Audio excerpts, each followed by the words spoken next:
Graça e paz do Senhor Jesus, boa noite a todos os queridos que estão a postos para darmos sequência ao nosso estudo em Efésios. Hoje nós estamos com Efésios parte 18, dando sequência ao que está interrompido aí já há alguns dias, no capítulo 2, versículos 11 a 13. Então convido você para nós ganharmos tempo em abrir sua Bíblia no capítulo 2 de Efésios. Leremos os versículos 11 a 13 que vamos abordar em duas etapas, hoje e na próxima quarta-feira, querendo Deus. Mas a leitura é a mesma que nós estaremos fazendo nesse momento. Então, por favor, me acompanhe aí nesta parte 18 de Efésios, quer dizer que já estamos na 18ª etapa de nossa passagem e observação devocional do texto de Efésios. Capítulo 2, versículos 11 a 13, vamos fazer a leitura. Portanto, lembrem-se de que anteriormente vocês eram gentios por nascimento, e chamados incircuncisão pelos que se chamam circuncisão feita no corpo por mãos humanas, e que naquela época vocês estavam sem Cristo, separados da comunidade de Israel, sendo estrangeiros quanto às alianças da promessa, sem esperança e sem Deus no mundo. Mas agora, em Cristo Jesus, vocês que antes estavam longe, foram aproximados mediante o sangue de Cristo. Muito bem, meus queridos, este é o nosso texto e esta é a nossa sequência a partir do versículo 11, o que significa, lembrando a você, que a parte 17, que foi abordada da última vez em que estivemos examinando o livro de Efésios, a carta aos Efésios, estivemos no versículo 10, tivemos uma noite, uma minuta específica sobre o versículo 10 do capítulo 2 de Efésios. Hoje, portanto, nós damos sequência a partir deste trecho que acabamos de ler aí, 2 de 11 a 13, que é um ponto intermediário na exposição doutrinária daquele plano de salvação que o apóstolo vem fazendo nesse trecho aqui. Aqui está um ponto intermediário de toda a exposição doutrinária sobre o plano da salvação que começou lá no capítulo 1, versículo 1, já tantas e tantas semanas e meses atrás, não é?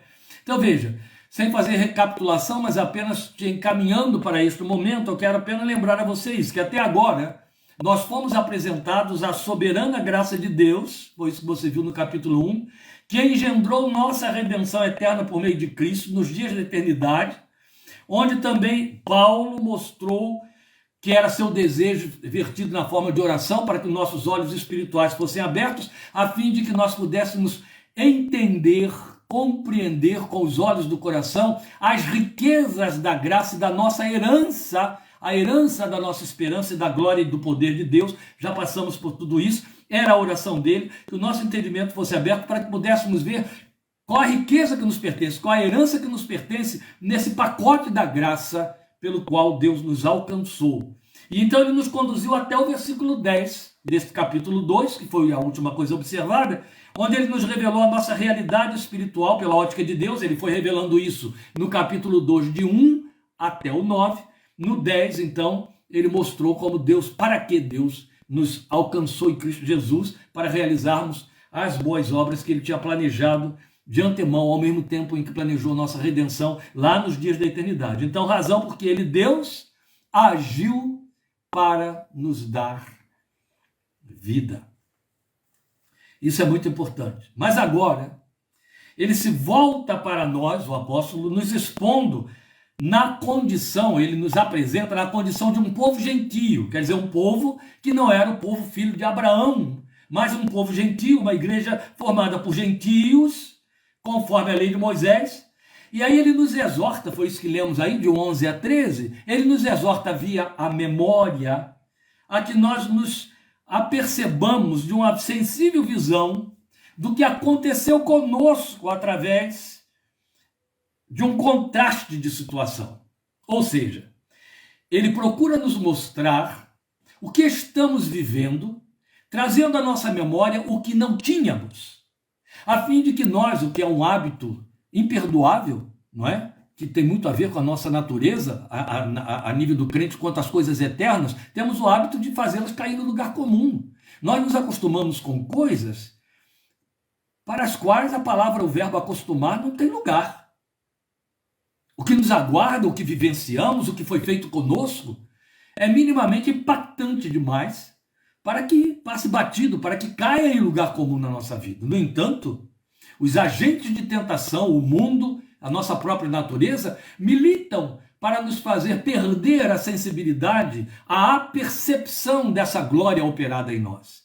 Então ele tem o cuidado, chamando a nossa atenção a partir do momento em que nos diz, olha, a posição de vocês é essa, vocês são gentios, vocês não pertenciam àquelas promessas e planos de Deus, mas olha como ele alcançou vocês, mostrando o que não tínhamos antes, de que não nos dávamos conta. Agora, qual é a pertinência disso? É um processo, isso que ele faz aqui nos versículos 11 a 13, essa exortação à memória, é um processo muito eficaz. Porque veja, nós ouvimos no capítulo 2, versículos 1 a 4, especialmente o 1, nós ouvimos que aos olhos de Deus nós estávamos espiritualmente mortos em delitos e pecados. Batemos isso aí, não é?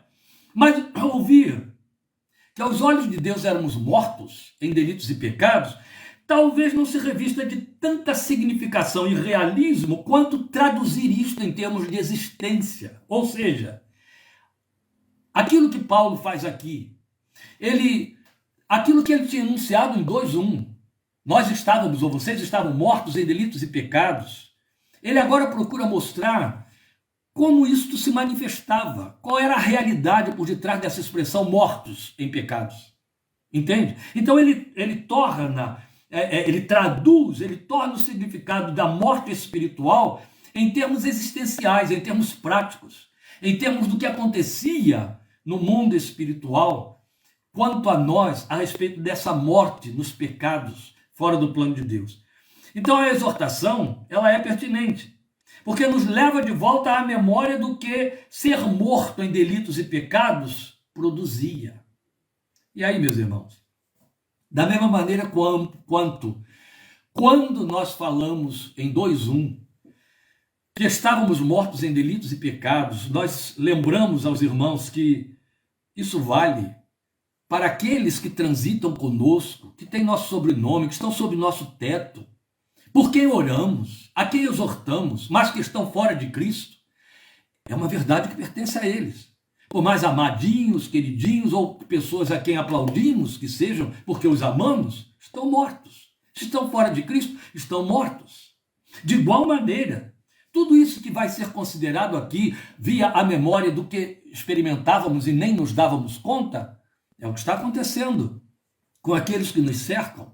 Então, se por um lado não estamos sensíveis ao fato de que deveríamos estar transbordando de gratidão pelo que não mais vivenciamos, pelo oposto daquela situação, de igual forma devemos estar conscientes do que aqueles que nos cercam estão debaixo dessa fatalidade trágica que o apóstolo está descrevendo para nós, para mostrar como é que funciona a morte espiritual. A morte em delitos e pecados daquele que está sem Cristo. É evidente que eu vou bater esse ponto, mas já quero introduzir, antes de abordar os argumentos expositivos do texto, que sem Cristo não faz oposição a com Cristo. Porque com Cristo não significa ser de Cristo. Nós vamos procurar ilustrar isso aí. O apóstolo fala em sem e em. Essas são as duas preposições que ele usa. O contrário de sem é com. E ele não usa a preposição com. Ele usa a preposição em. No grego, e aí no português, ela tem que dar inevitavelmente em. E é o cuidado que o apóstolo Paulo tem. Então veja, no versículo 11, nós somos primeiramente lembrados quanto ao que éramos. Ele diz assim, gentios por nascimento. Isso pode parecer para nós hoje não ter significado nenhum, mas tem. Porque gentios por nascimento significa não filhos de Abraão. Então, sem direitos às promessas, aos pactos, aos propósitos, à história. Entende? Presta atenção ao detalhe de que basta você examinar os fatos históricos narrados no Velho Testamento, que o povo de Israel contava como povo eleito, o povo escolhido de Deus, e as outras nações não contavam, em hipótese alguma. Não havia plano de Deus para elas. Não havia. Lembram da história de Jonas? A gente às vezes bate mão com Jonas, concorda com Jonas, que tem de pregar uma mensagem de arrependimento para os ninivitas, e a gente vê aquele jogo de palavras entre Jonas e Deus, Jonas disputando com Deus, que Jonas está se recusando a ir lá a Nínive e pregar o arrependimento àquela gente, e Deus insistindo que Jonas vá até lá, e mostra o número de dias que faltavam para destruir com Nínive, porque a fúria de Deus ia cair sobre a cidade e sobre o povo. E a gente pensa que isso não anda acontecendo mais. É desconhecer Deus, o Deus da Bíblia. E o que aconteceu com Jonas? Primeiro, ele era filho de Abraão, ele era um bom judeu, ele entendia o seguinte, que se danem os outros. Essa era a mentalidade dos judeus. São gentios. Era a mentalidade de Jonas, mas não é só. Jonas foi contemporâneo de Amós, profeta, nos dias do rei Jorão. Jonas ouviu Amós profetizar que, pela rebeldia de Israel, Deus levantaria o povo assírio, dentre os quais pertenciam os ninivitas, para destruir a sua nação. Quando chegou na ocasião de Deus dizer para Jonas, vai lá e pregue para que eles se arrependam, senão eu vou destruí-los, o que Jonas fez? Fugiu por quê? O que ele entendeu? Peraí, eu acredito na profecia de Amós. Se foi dito que eles virão para me destruir, eu quero que eles sejam destruídos, que assim a profecia de Amós não se cumpre. Por isso que ele se recusou a pregar para os ninivitas. Mas isso prova que na mentalidade de Jonas, só o povo de Israel contava. E aí Deus fez aquele jogo de palavras com ele, mostrando a misericórdia que teve do povo de Ninivita, enquanto ele estava tendo misericórdia de uma planta. Lembram disso? A história de Jonas. O que Paulo está dizendo aqui é, vocês não contavam, viu? Vocês não eram filhos de Abraão. Vocês eram gentios por nascimento, considerados imundos, circuncisos, da parte daqueles que se entendem puros, limpos, porque são circuncidados, dependentes passivos de qualquer migalha de misericórdia de um povo que havia sido chamado para nos iluminar. É Isaías 49:6, eis que eu lhes dou, ou eu os chamo para serem luz para as nações. E Israel não quis assumir esse compromisso sacerdotal. O que Israel entendeu foi que fiquem as nações nas trevas. Eu quero saber das nações. E guardou a revelação para si, reteve para si, reteve. Nós estávamos totalmente dependentes daquele povo sacerdotal ministrar para nós. E eles recolheram para si a revelação. Então nós dependíamos da misericórdia deles, que não acontecia. Simplesmente acontecia. Eles se recusaram a fazer isso. Eles nos depreciavam, supervalorizando a si mesmos, em termos da sua relação e conhecimento de Deus. Ou seja, nós estávamos de fora. É isso que Paulo está dizendo aqui no versículo 11. Lembrem, naquele tempo vocês estavam de fora. Vocês eram gentios por nascimento, não importa qual o tamanho da piedade que vocês tinham como gentios, não passavam de gentios. Vocês não contavam nos concertos da aliança. Não eram povo. Claro, o próprio Israel deixou de ler Deus dizendo, chamarei povo aquele que não é meu povo. Lembrem disso, eram as profecias de Deus. No verso 13, aqui, 2:13 de Efésios, o apóstolo está dizendo que foi um tempo em nossas vidas em que nós estávamos longe de Deus. Ele diz no versículo 13, nós estávamos longe de Deus, que se traduz em estávamos fora, de fora, embora nós nos achássemos próximos, por conta de nossas pretensões espirituais. Lembrem, Atos 17, tateando tentávamos achar. Os homens continuam, os homens piedosos, né? Porque os impiedosos, eles desdenham de Deus, porque piedosos ou impiedosos, todos sem Cristo são inimigos de Deus, estão debaixo da ira, é a Bíblia quem diz isso, viu gente? Não adianta tentar aqui, contemporizar, porque isso aí é tentar fabricar um Deus segundo nossos sentimentos, e não conforme ele se revela, e tal como ele é. Não adianta. A questão é que estávamos fora, porque estávamos longe. Fora e longe. Estávamos sem Cristo. Não é? Então o que acontece? No verso 12, ele vai mostrar para nós o que ele diz. Vamos ler de novo. Naquela época, quer dizer, porque estávamos sem Cristo, naquela época vocês estavam sem Cristo, separados da comunidade de Israel, sendo estrangeiros quanto às alianças da promessa, sem esperança e sem Deus no mundo. Este é o nosso argumento de hoje. Então veja, estar fora ou longe, como diz o versículo 13, é definido no uso dessa preposição que aqui ganha um lugar imprescindível, sem. Estavam sem Cristo.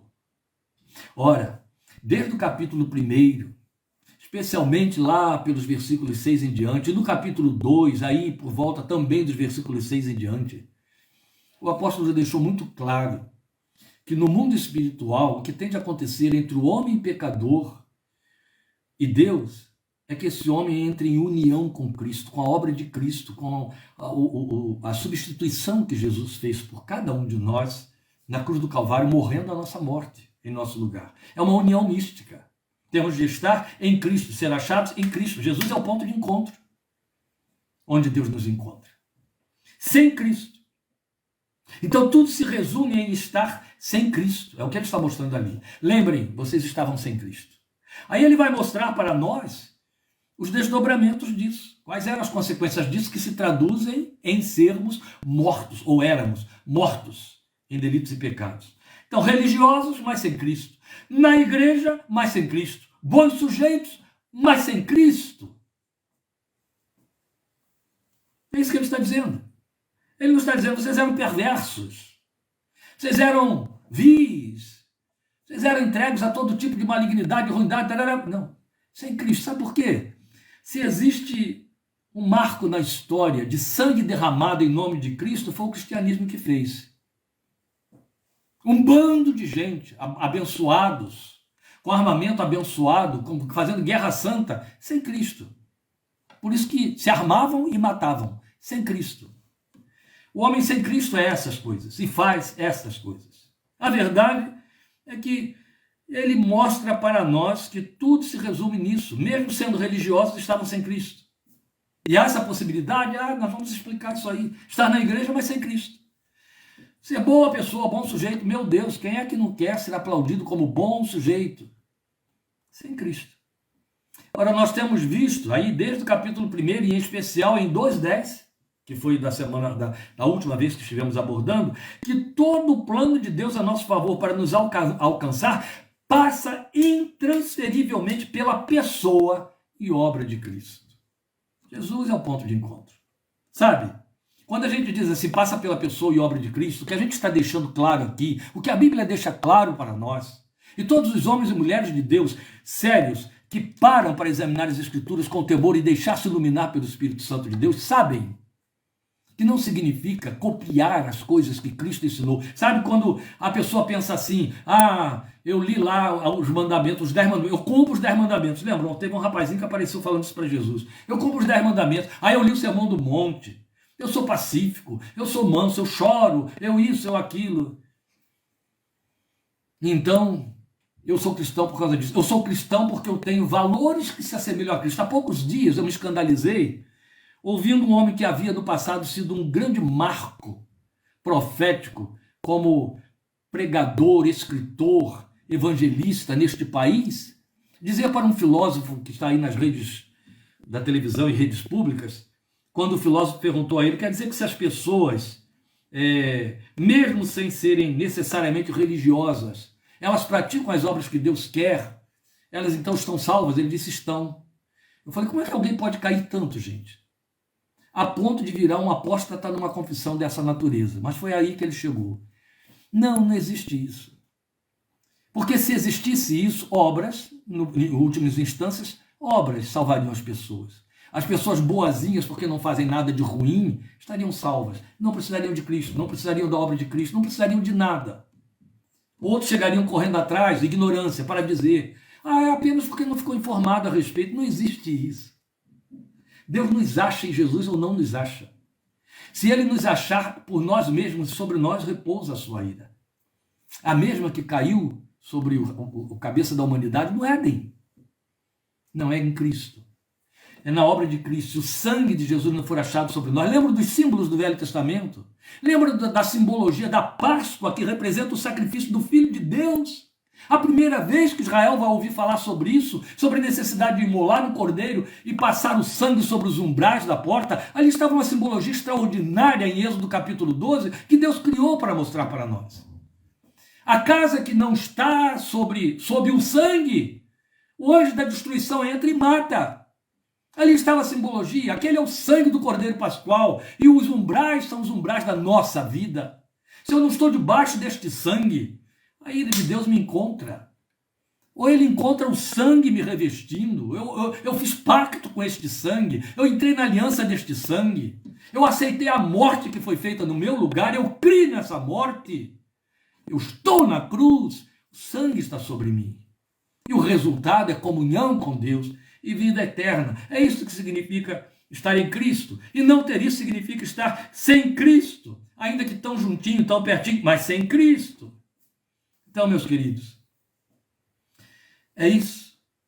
Em 2:10 ficou claro que Deus nos elaborou, Deus pensou, Deus projetou em Cristo. 2:10 ele deixou isso claro. Nós fomos criados em Cristo Jesus. O plano de Deus passou por dentro de Cristo quando pensou em mim e em você individualmente.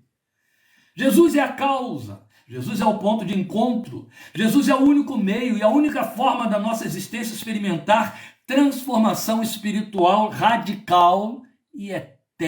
A única forma. Mas estar sem Cristo não representa simplesmente um estado espiritual de inércia ou morte.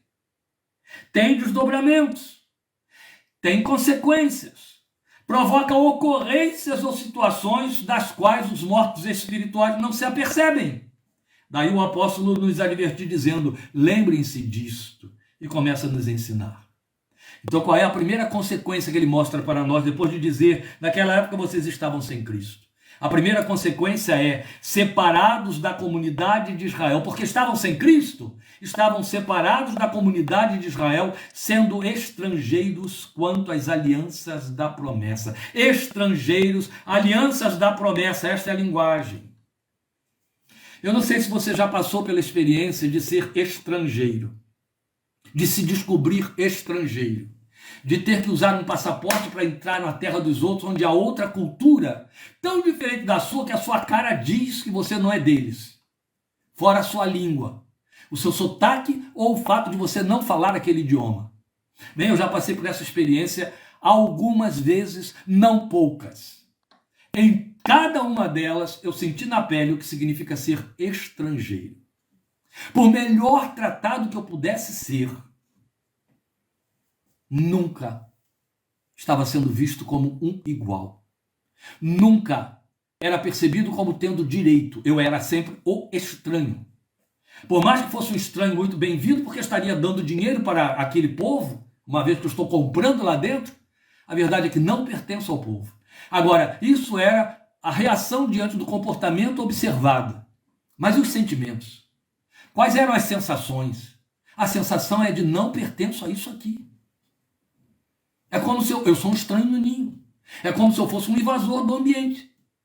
Eu não consigo acompanhar essa cultura e se eu imitá-la vai ficar ridículo. Lembra? É a mesma coisa que você pegar um alemão e jogar o alemão na Marquês de Sapucaí ou no sambódromo de São Paulo em pleno carnaval e mandar ele sambar. De longe você já sabe que ele é alemão, que ele é americano, que ele é qualquer coisa, menos brasileiro. Isso é um exemplo grosseiro, mas para você poder prestar atenção ao fato de que não adianta botar a vestimenta igual, você vai ser estrangeiro.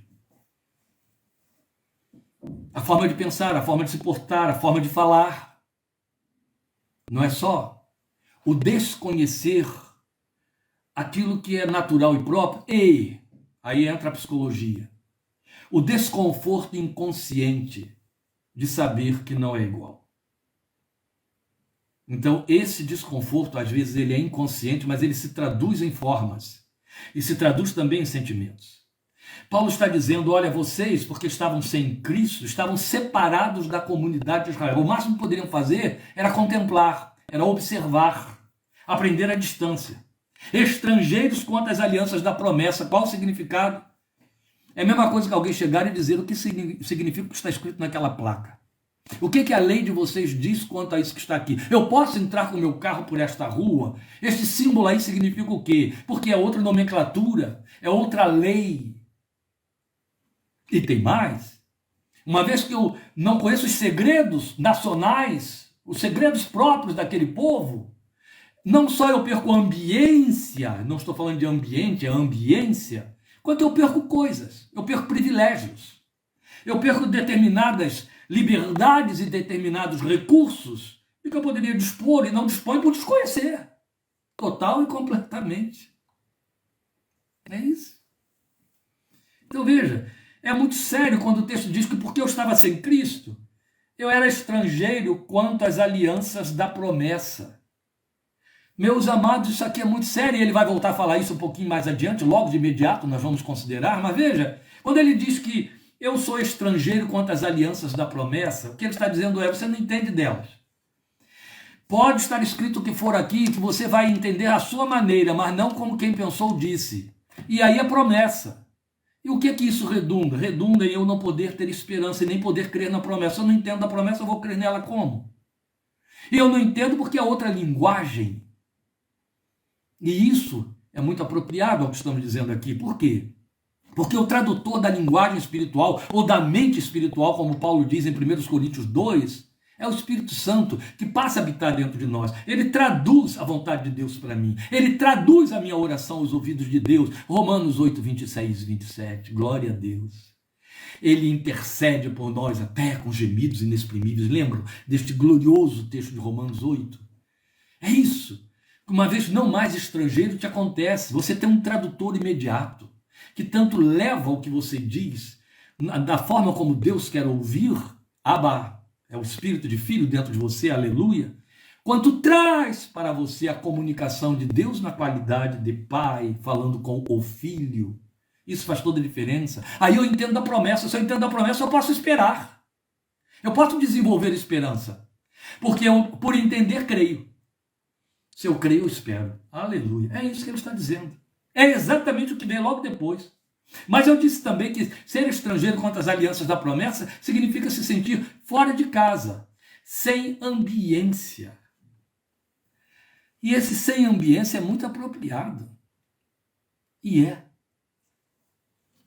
Quando você passa pela esplanada das embaixadas, naquelas ruas específicas ali de Brasília, a cidade pecado, e aí, quando você passa pelas ruas principais lá, que tem as embaixadas de cada nação, você sabe que você não pode simplesmente entrar.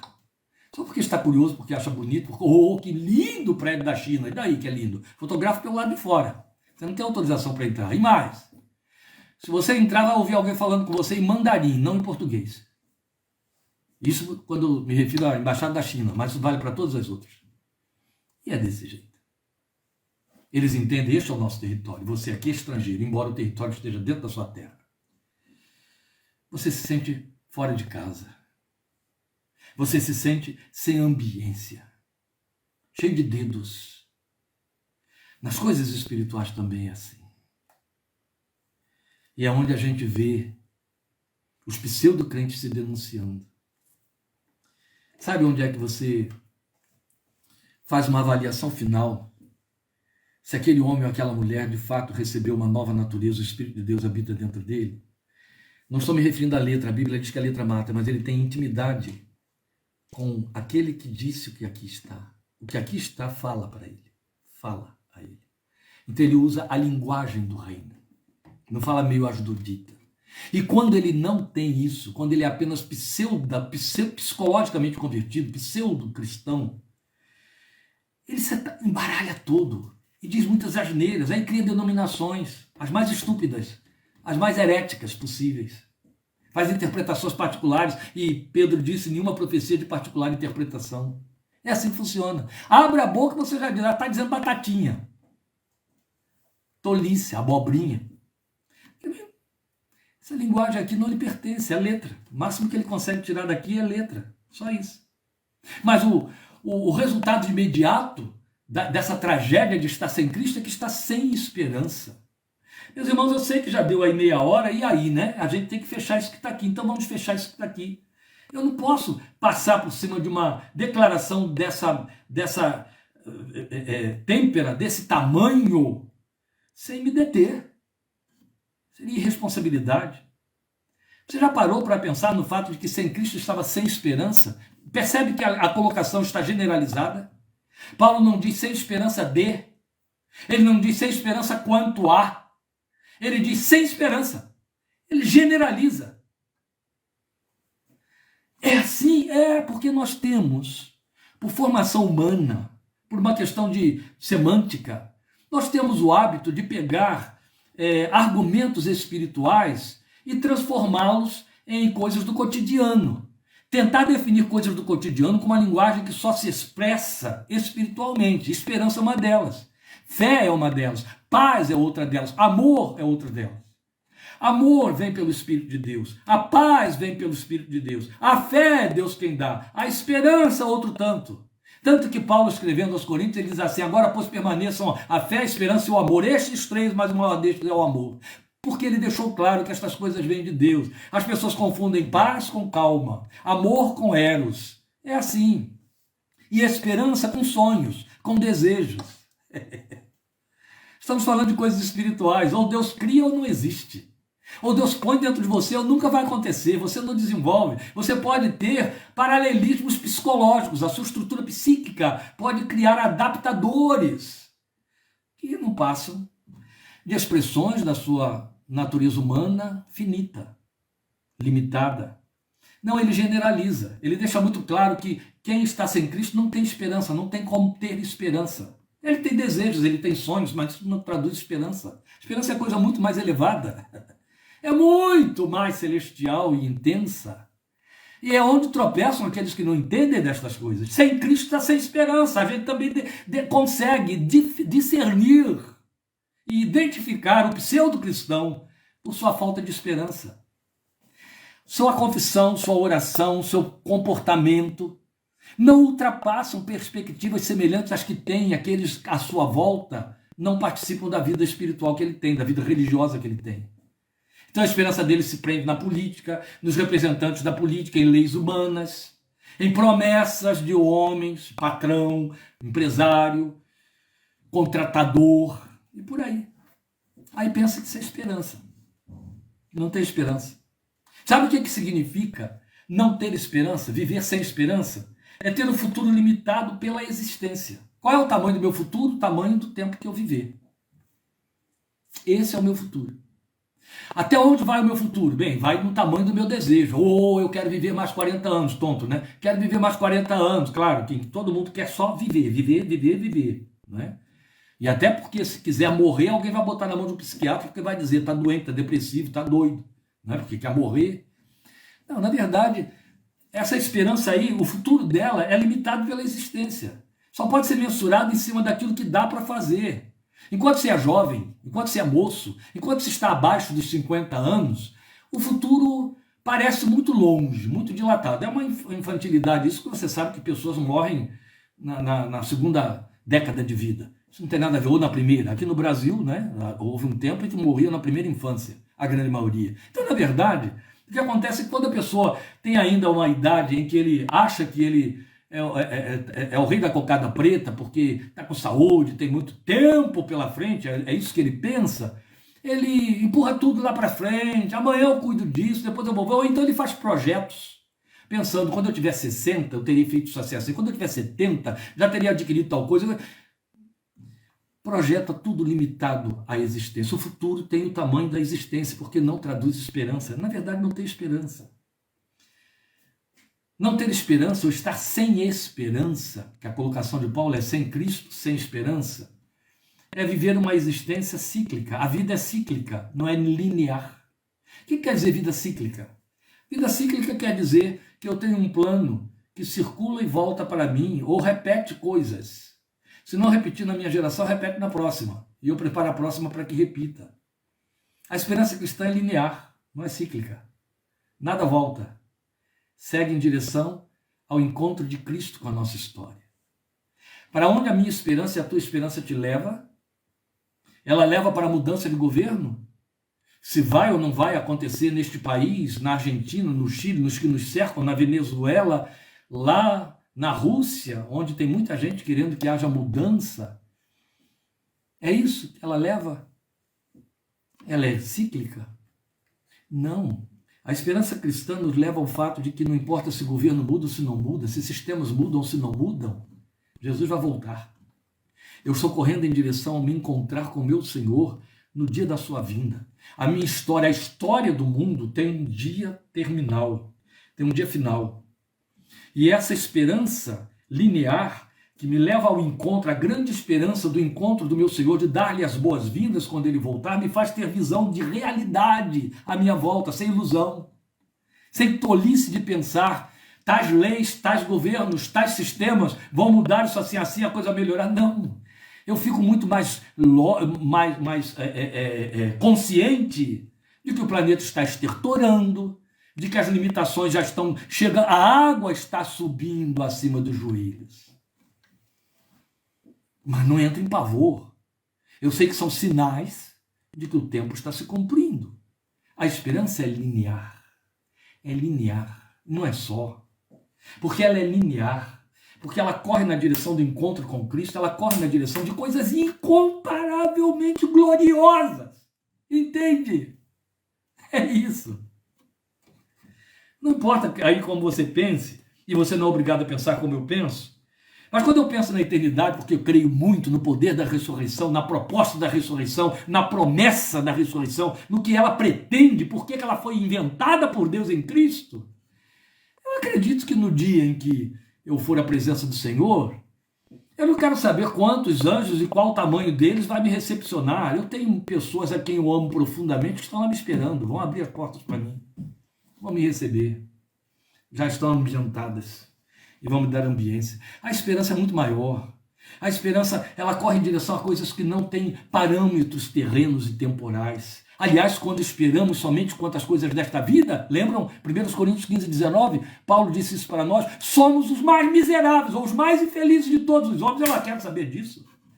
Disso eu já saí há muito tempo. Estou em Cristo, então eu tenho esperança. Aleluia. Sem Cristo, sem esperança. Paulo está dizendo, lembra, você não tinha esperança. Qual era a sua esperança? A sua esperança era se formar, ganhar um canudo, conseguir montar uma firma, montar o seu trabalho, ganhar em cima daquela titulação que você recebeu. Essa era a esperança, o sonho temporal de todo mundo. Ainda tem muita gente que só corre em função de investir nisso. Não está errado, mas não pode ser o sonho, o todo.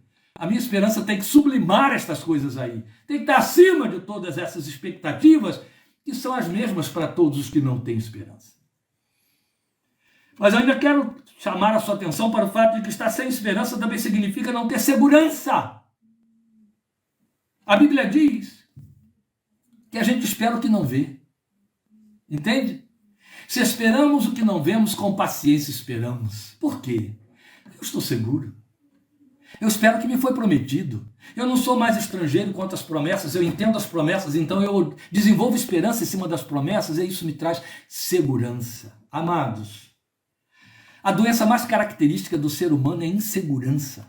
A insegurança é a fonte alimentadora das depressões, das fobias, dos pânicos, das aflições e de várias outras doenças. Insegurança. Por isso é que com muita autoridade os poetas cantaram: que segurança sou de Jesus, por ele agora vivo na luz. Percebe? Segurança. Quando você tem esperança, você está seguro. Seguro. Há um hino na harpa cristã, hino 300 da harpa cristã: nossa esperança é sua vinda. O Rei dos Reis vem nos buscar. Nós aguardamos Jesus ainda até a luz da manhã raiar. Aleluia! Nossa esperança é a sua vinda. Glória ao seu nome. Entende? O mundo espera o que vê. E aí, se não tem visibilidade que lhe dê esperança, entra em pânico e fica inseguro. Especialmente se o que vê é uma ameaça. Entra em desespero. Por isso é que paz não é calma. Calma você obtém aí tomando diazepam, os benzodiazepínicos. Aí você fica com uma calminha, que leva até a embriaguez. Mas isso não traduz paz. Eu não estou dizendo que você, se tem paz, não toma remédio. O que eu estou dizendo a você é que quando você tem paz, não importa as circunstâncias que ocorram, você pode estar abalado pelo lado de fora, mas a paz continua no seu coração. Há esperança. Ainda em última referência, aqui no versículo 12, ele está dizendo que, em última instância, consequência mais fatal, é que por estar sem Cristo, estávamos sem Deus no mundo. Isso é ruim, viu, gente? Isso é muito ruim. A gente esqueceu isso. Graças a Deus, né? Está tão bom que a gente esqueceu como era lá. Paulo está dizendo, lembra como era, gente? Lembra que vocês estavam sem Cristo e então estavam sem Deus no mundo. Talvez nem soubessem que estavam sem Deus no mundo. O que quer dizer sem Deus no mundo? O que é a expressão em forma de interjeição? Meu Deus, lembra você. É divertido quando você ouve pessoas dizendo que são ateus, ateias, na hora do desespero gritarem, meu Deus. Percebe que essa interjeição que soa, que brota, que pula pela boca de qualquer ser humano diante de fatalidades? Um carro bateu, meu Deus. E aquele homem caiu ali, meu Deus. Olha, fulano foi internado hoje num estado muito grave, meu Deus. É popular, não é? É universal. O povo grita, meu Deus. É uma interjeição. Ela pretende significar o que para você? O que é que essa interjeição, que nada tem a ver com Deus, significa na boca de quem a expressa? Socorro! É isso que estão dizendo. Ai de mim! Traduzido em meu Deus. Porque significa que no íntimo do ser, no fundo da espiritualidade do homem interior, sabem que estão sem Deus no mundo. Talvez não aquilatem as implicações trágicas disso, as dimensões abissais dessa tragédia. Mas no fundo, sabem que falta algo, falta Deus.